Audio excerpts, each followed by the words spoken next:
të nivelit operacional, pra nga brigadë deri në divizion. Qendrat brigadës ndodhen brenda kësaj zone të luftimit, ndërsa qendrat divizionit disa ndodhen brenda kësaj qendre të luftimit, disa ndodhen jashtë zonës së luftimit në cilin po kryen luftimet në Ukrainë. Dhe për goditjen e këtyre pra do të kërkohet patjetër ndërhyrja satelitore dhe goditjes së pra ndërhyrja totale e NATO-s. Dhe në këtë aspekt do të thotë që në këtë moment do të jemi në një konflikt të hapur midis NATO-s dhe Rusisë. Dhe kjo çfarë do të sjellë? Deri më sot, pavarësisht përdorimit të këtyre raketave, e kemi theksuar edhe një herë dhe po e theksoj që deri më sot me të gjithë përdorimin e aviacionit që ka përdorur të raketave, të gjitha llojeve raketave, të gjitha llojeve të dronëve, të avionëve që ka përdorur Rusia deri më sot nuk ka goditur qendra të mëdha, pra deri më sot ka goditur vetëm qendra komandimi deri në nivel brigade, pa nuk ka goditur në nivel divizioni, sepse ata nuk kanë në nivel divizioni. Ukrainasit, sepse nuk veprojnë në divizione, veprojnë e kanë të shpërndarë në brigada forcën e tyre, se kanë konceptin e NATO-s deri në nivel brigade dhe në nivel divizioni. Nuk kanë goditur qendrat të komandimit ndëroperacional, të cilat janë qendrat të komandimit ndëroperacional, janë ato qendra që janë të përbashkëta për disa forca, pra forcat tankiste, forcat toksore, forcat aerore kanë një qendër komandimi të përbashkët ndëroperacionale. Këto nuk janë goditur asnjëherë dhe nuk janë goditur as qendrat kryesore të komandimit në nivel armate. Pra nuk është goditur as shtabi i përgjithshëm, as vendqendrimet e shtabit të përgjithshëm të ushtrisë ukrainase. Pra këto kanë qëndruar jashtë këtyre goditjeve. Pse kanë qëndruar? Sepse në këto qendra, në qendrat e ndërveprimit operacional, janë të vendosur ushtarak të NATO-s që koordinojnë komplet veprimtarinë. Në qendrat e ndërveprimit operacional janë të vendosur ushtarak të NATO që koordinojnë logjistikën e gjitha materialeve që vjen nga Polonia, sepse këta marrin nevojat që ka Ukraina dhe i transmetojnë atje dhe pastaj ndjekin gjithë rrugën. Në qendrat e komandimit në nivel armate, pra që është qendrat e vendqendrimet e shtabit të përgjithshëm, dhe shtabi i përgjithshëm nuk ka, pra përveç qendrës kryesore të shtabit të përgjithshëm, edhe në rast e lufte ka disa vendqendrime të ndryshme, të cilat janë oficer operacional të shtabit që qëndrojnë në këto shtabe për drejtuar këtë luftë ose këtë veprimtari luftarake. Nuk janë goditur sepse në to ka pjesëmarrje të madhe të oficerëve të NATO-s. Dhe këtu nuk janë si mercenar, janë thjesht si përfaqësues të NATO-s në to, pra janë zyrtarisht në to. Janë zyrtarisht. Janë zyrtarisht, pse janë zyrtarisht? Sepse kemi ngritur me një ngritjen e qendrës në Wiesbaden të Gjermanisë, pra qendra operacionale ushtarake e NATO-s që drejton veprimtarinë luftarake të ushtrisë ukrainase në Ukrainë. Kjo qendër ka nevojë për çdo qendër bazë, pra për çdo qendër të veprimit ndëroperacional dhe për çdo qendër që ndodhet në nivel divizioni e lartë të ketë përfaqësuesit e saj. Jo vetëm të një force, po të çdo lloj force në të cilën ndodhen në veprim. Të cilët raportojnë direkt në këtë qendrën e Wiesbadenit. Në Gjermani. Në Gjermani, e krijuar para 2 viteve. Kjo qendër. Dhe këta janë në mënyrë zyrtare në këtë.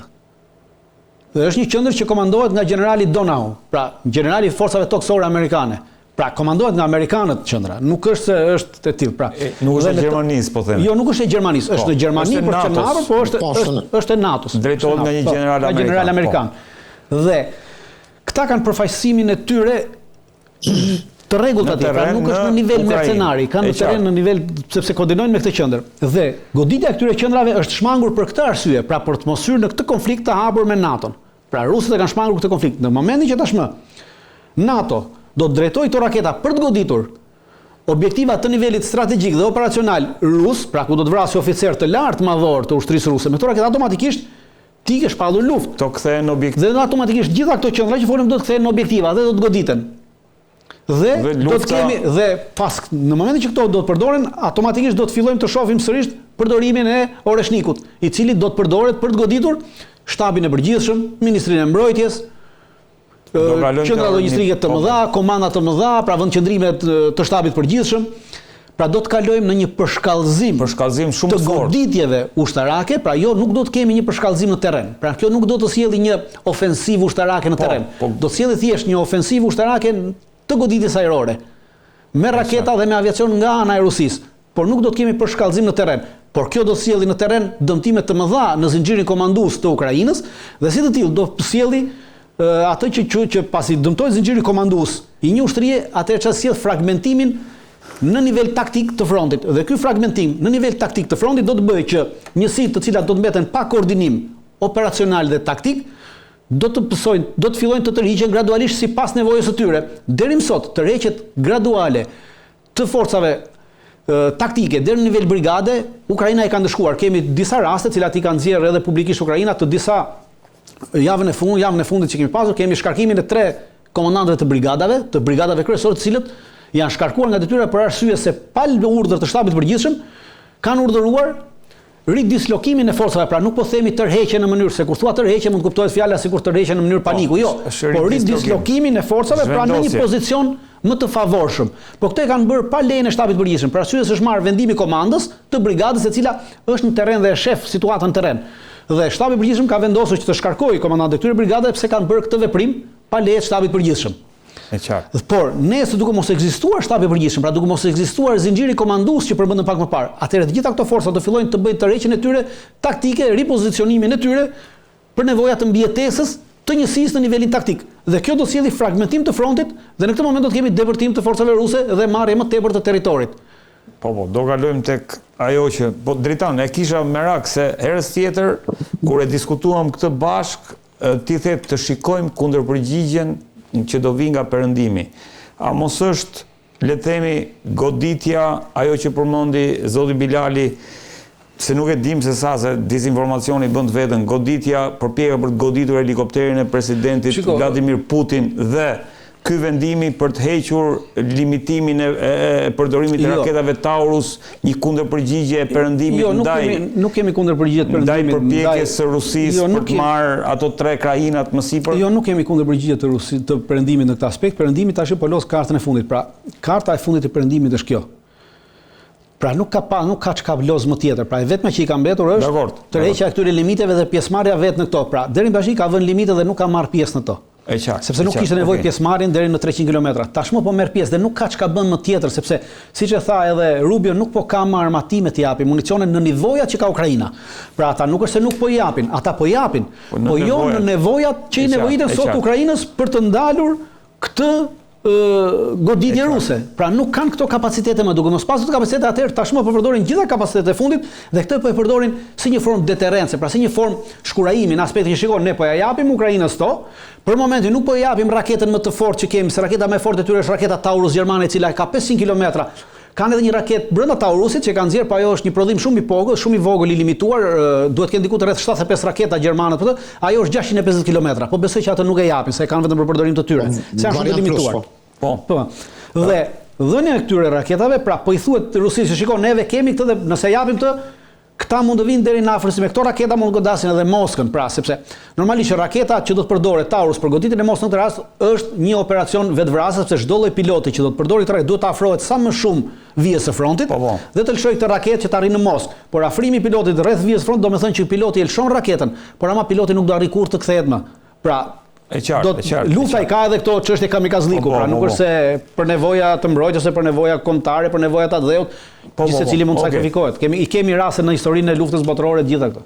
Zoti Bilali, si e shikon këtë eskalim, le të themi, të situatës në kufi, në midis Rusisë dhe Ukrainës, pra në kufijtë e NATO-s dhe Rusisë? Ja, kufirit është ajo vija nxehtë atje në Finland që në kufirit që kufizohet Federata Ruse, sa i përket NATO se kam fjalën.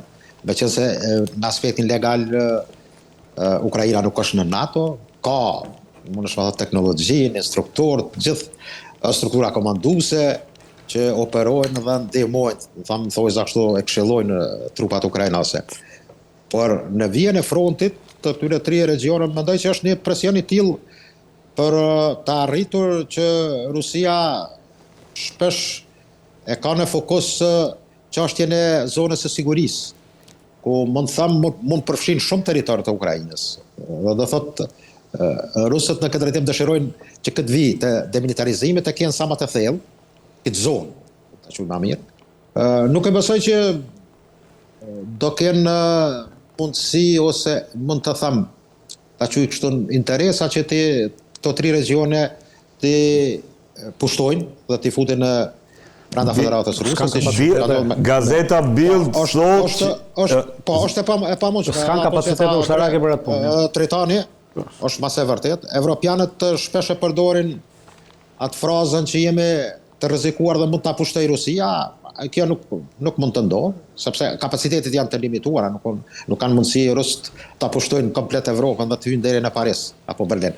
Por në fazën e tillë ku gjendemi sot, mendoj që rusët tentojnë që bisedimet t'i kthejnë në apetitet e tyre dhe në atë çka duhet sipas tyre të arrijet, që janë 4 regionet dhe njoja ndërkombëtare e Krimes, që amerikanët dorën e zemër janë të gatshëm ta pranojnë këtë solucion, por bisedimet që do të vazhdojnë, besoj në Stamboll, do jenë ato që do të dhonë disa kontura, edhe pse mund të them takimi i parë ka arritur vetëm për jashtkëmbimin e të Burgos, në minimi nga të dyja palët, meqense rusët nuk kanë pranuar që antarë të grupit Azov në Mariupol, të cilët janë dorëzuar dhe i kanë, do thotë, nga ana forcave ruse, në listën e tyre nuk ka qenë asnjë antar i tyre. Ajo çka drejtoni e përmendi me saktësi në aspektin taktiko-ushtarak në teren, mendoj që Taurusi duhet të hynë të spaku të regioni i Harkivit atje për të goditur Moskën. Dhe tash sa do të jetë kjo e sigurt për trupat, që se goditja e rusëve shumë herë ka qenë edhe në sistemin e mbrojtjes, edhe në HIMARS ka qenë, siç e tha drejtoni, edhe në Patriot Afrikijevit atje. Zoti Bilali, me që përmendët Taurusët, ku si mund të krahasohen me Oreshnikët në kuptimin që a kanë të krahasuar dy nivelet e raketave? Drejtoni është specialist se sa unë. Oreshniku është raketë balistike. Drejtoni mund të vazhdoj pasaj. Mendoj është dallim shumë i madh, në të thënë drejtën. E para, perëndimor duke përfshirë edhe Amerikanë, nuk kanë armë hipersonike. Një mund të them numrin e shteteve të cilat Kina, Rusia dhe India. Trump i tha që na i ka vjedhur Rusia në kohën e Obamës të projektet. Kanë programin tash amerikanë, ka lexuar shkrimtimin që pritet në periudhën dikon 10 vjeçare që ta përgatitin një sistem të mbrojtjes kundër armëve hipersonike. Do thotë drejt për drejt kundër rusëve dhe kinezëve. Por momentalisht nuk e kanë. Oreshniku, mund të them drejtën, por edhe Toçka, edhe pastaj Cirkoni janë të pandar. Nuk krahasohen. Është fuqia Taurusit nuk mund të nënçmohet. Është armë që mund të sjell, mund të them, dame për objektivat ku godet. Mirë, po në këtë rast mendoj që atë që ka sjell Oreshniku me Dnjepropetrovsk ose në zonën Dnjepropetrovsk, qytetit të Ukrainës, nuk krahasohet. Por gravimi i tillë situatave besoj që më tepër hyn në fokusin e asaj që njihet para përgatitje për të pajtuar palët, sidomos palën e dëmtuar siç janë ukrainasit, se nuk ka zgjidhje të përpos bisedimeve. Zgjidhja e tillë është ai pragmatizmi që amerikanët e kanë arrit me sa duket gjatë bisedës 2 orësh, edhe në detaj e kanë biseduar, dhe mendoj që gjitha këto janë gjëra që më tepër me rrit presionin te ukrainasit dhe të Zelenski. Zelenski është një figurë që mund të them edhe për brenda vetë Kijevit, ose mund të them ka kokçari edhe me Kliçkon, ka se kanë dallime dhe mund të them janë ato fërkimet që në aspektin e partisë së tij ka probleme që ka dhe deputet që nuk pajtohen me Zelenskin, dhe ajo di që mbarimi i luftës përfundon edhe presidenca e tij, shpenzohet. E vërtetë është se ka filluar shkëmbimi i robërve të luftës. Po. Mi 1000 robër, ajo që parashikuam Dritan, por Dritan... Të Dritani, të Oreshniku dhe të Taurusi ato në aspektin tekniko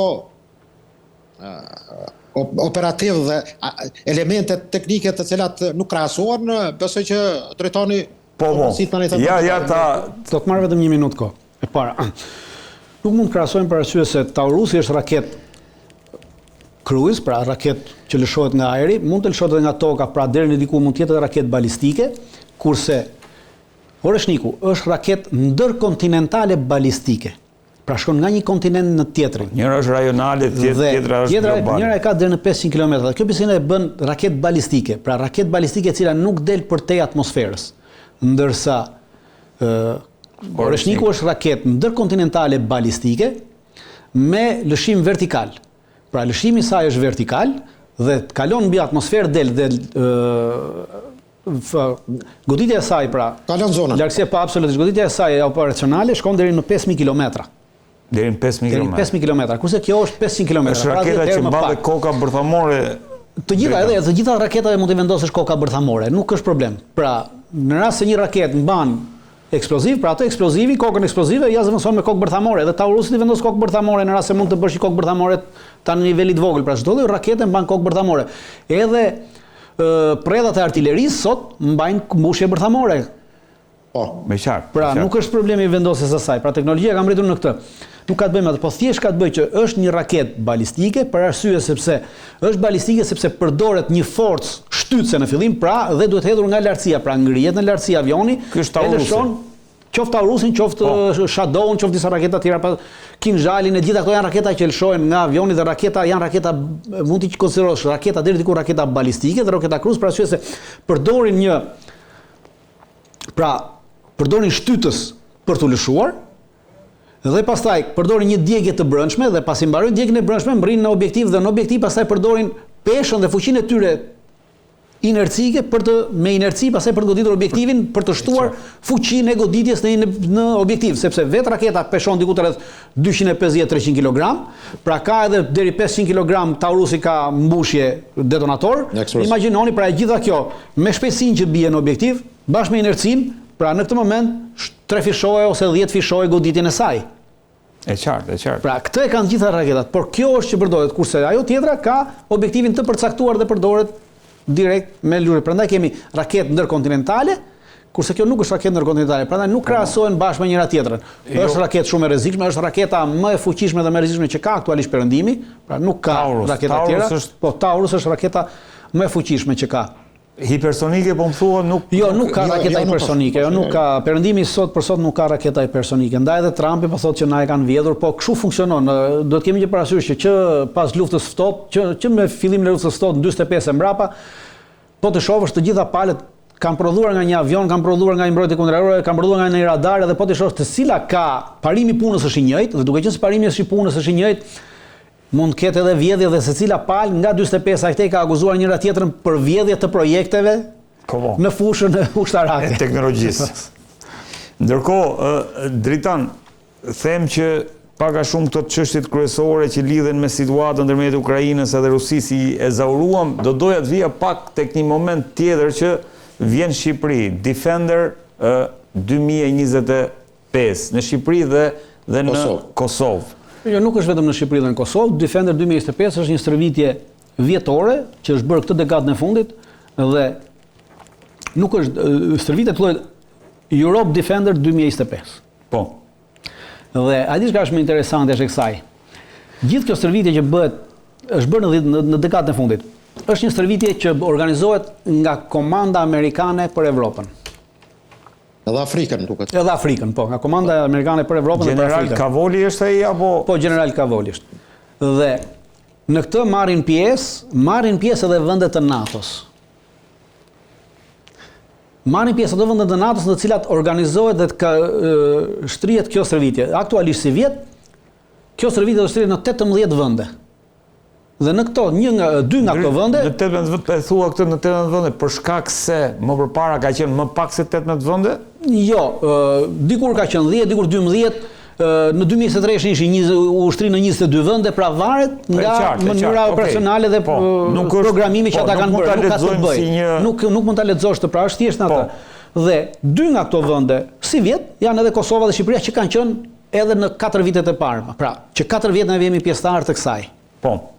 Vjet duket Kosova një moment në moment u përjashtua Kosova, po me fjalë pavarësisht përjashtimit ishte llogaritur pjesë e saj, pra në të mos pjesë ishte llogaritur, pavarësisht pasaj erdhi përjashtimi për arsye politike. Po, arsye politike. Por ishte llogaritur fillimisht ishte llogaritur pjesë e saj. Dhe është llogaritur pra në këto 5 vitet e fundit kemi marrë pjesë në këtë stërvitje edhe neve edhe Kosova. Është një stërvitje në cilin marrin pjesë 20.000 forca, është stërvitja më e madhe që Shtetet Bashkuara dhe NATO organizojnë ndonjëherë prej vitit 1969 në Republikën në Evropë.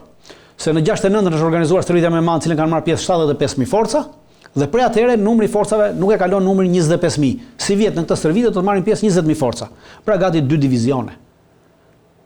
Kjo është niveli.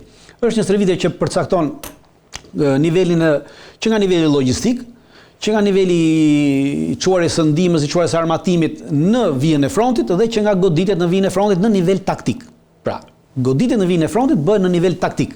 Pra, vim të ajo që thamë në fillim, pra, ne thamë 50.000 forca ka çuar Rusia atje. Këta kanë 20.000 forca po bën një stërvitje dhe në 20.000 forca ti llogarit tu diku të rreth 14 ose 13.000 forca i ke forca logjistike. Dhe tyja të mbeten 7.000 forca. Këto 7.000 forca i thon për hatër 4 brigada. Dhe brigadat janë në nivel taktik. Prandaj ti goditje në përfundimtare e bën në nivel taktik. Pra duke qenë në nivel taktik, nuk je as në nivel operacional, pra as në nivel strategjik, duke mos qenë në nivel strategjik, kjo nuk është ofensiv. Pra është një ofensive limituar në një vend, në një zonë të caktuar me një kohë të caktuar, sepse nuk mundesh ta mbash për një kohë të gjatë. Pra njëta gjë është edhe ajo që bëhet me 50.000 forca, edhe kjo që bëhet me 20.000 forca. E qartë, e qartë. Niveli i forcave të përcakton hapësirën në cilën ti do ta përdorësh duke hequr atë mundësinë për të quajtur një ofensive përgjithshme. Dhe është një forcë pra kjo sjell rritje ndëroperacionale të forcave, pra ndërveprimin operacional të forcave, bashkëveprimin e tyre, sjell rritjen e kapaciteteve ushtarake si të Shqipërisë dhe të Kosovës, qoftë në të gjitha nivelet në të cilat neve marrim pjesë, sepse në këtë stërvitje neve në vendet në të cilat organizohet, pjesëtarët e forcave të armatosura në çdo vend që organizohet marrin pjesë në të gjitha nivelet, pra që nga niveli taktik i ushtarit, pra në skuadër, në nivelin taktik të skuadrës, në nivelin e logjistikës, edhe në të gjitha nivelet e komandimit. Pra, që nga komanda e divizionit, në rang divizioni që organizohet në atë vend, deri te komanda më e ulët e komandës së batalionit. Pra, në çdo nivel të drejtimit taktik, operacional, neve marrim pjesë. Dhe kjo është shumë e mirë për rritjen e kapaciteteve tua ushtarake për vendet vogla.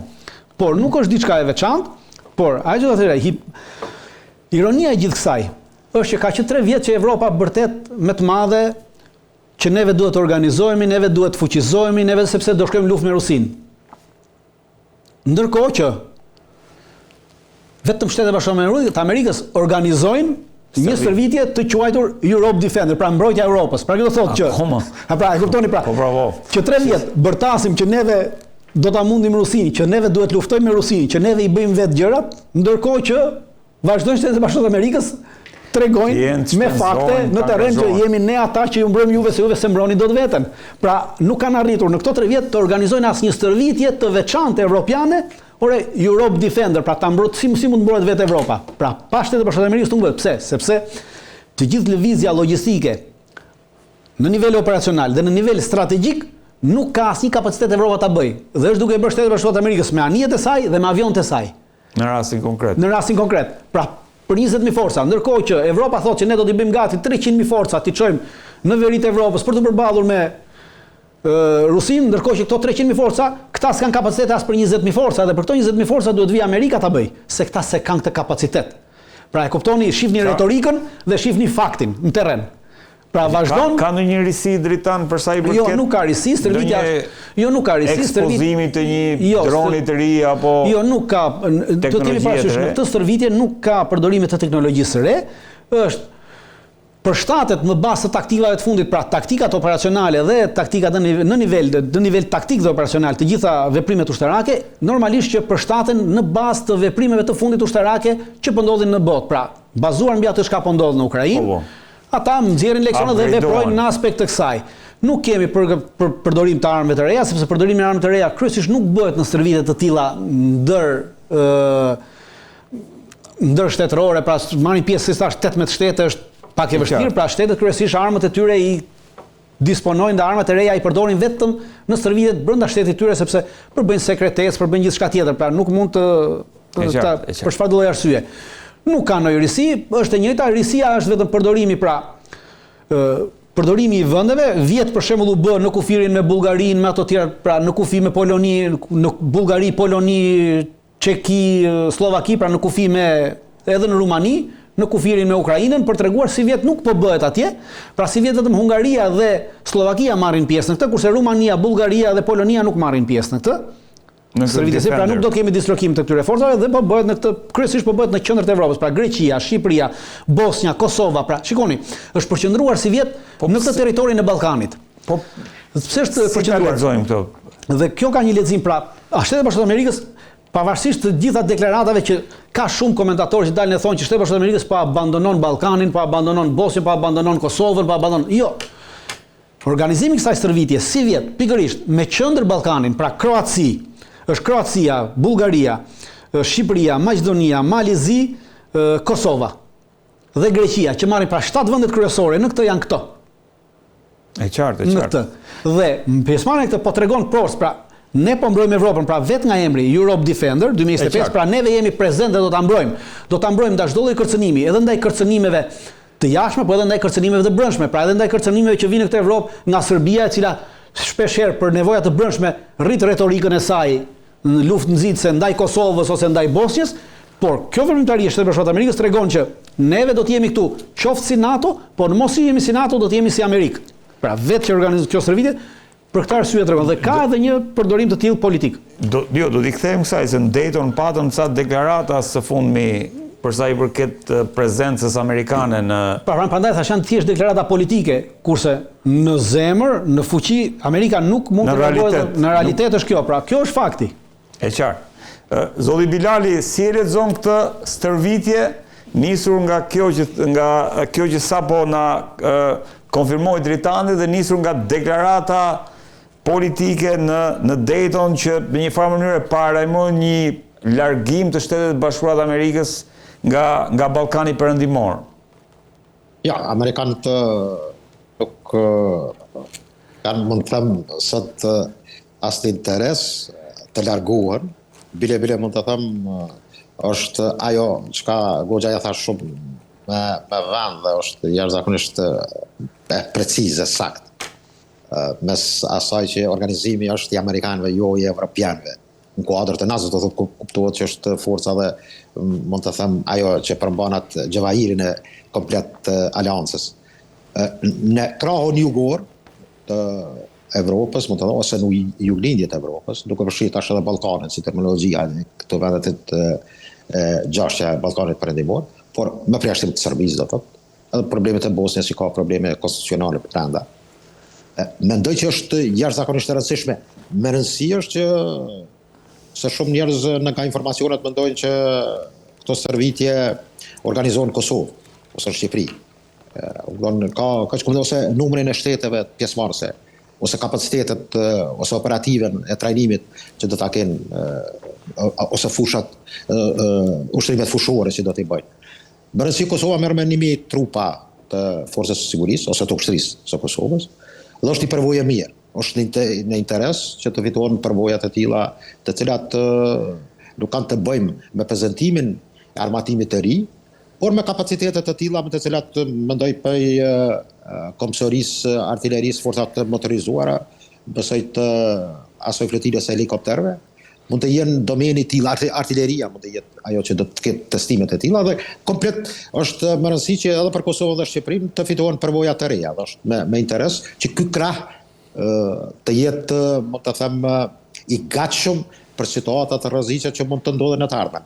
Dhe mendoj që në aspektin, mund të them, të gjeostrategjisë është rëndësishme që kjo pjesë është, mund të them, ende në komandën dhe mbikëqyrjen, mund të them, praktike dhe mund të them në incizimin e asaj që në ajër, tokë dhe ujë të amerikanëve. Dhe mendoj që do të jetë ajo që në të ardhmen mund të jetë, mund të them, ai krahu që për çdo eventualitet të një lufte, të një përmasave që nuk e besoj që mund të ndodhë në Evropë në të ardhmen e afërt, nga ndonjë invazion i tillë, sepse kinezët janë të interesuar të paplum të marrin porte detare edhe brenda në Mesdhej.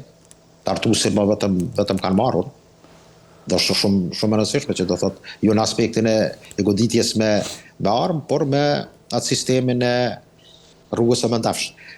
Do thotë është më rëndësi që përvoja e trupave ushtarake të Kosovës, po edhe të Shqipërisë është për rëndësi të fitojë një përvojë të re, dhe mendoj që është e rëndësishme për ne, për të dyja shtetet në aspektin e tërë asaj që sot zhvillohet me këtë mbrojtjen Evropiane 2025. Zoti Bilali, ndërkohë që nga pikpamja ushtarake po e kemi të qartë çfarë po ndodh nga pikpame politike, çfarë po ndodh në Kosovë? Se duket sikur kriza po dhe 5 minuta do doja vetëm të kuptoja sepse duhet të kalojmë te pjesa tjetër, po me që jemi këtu, jemi te Kosova. Kosova me thot drejtën ka hyrë në një fazë të një riciklimit të dhimbshëm, të papjekur, mund të them. Një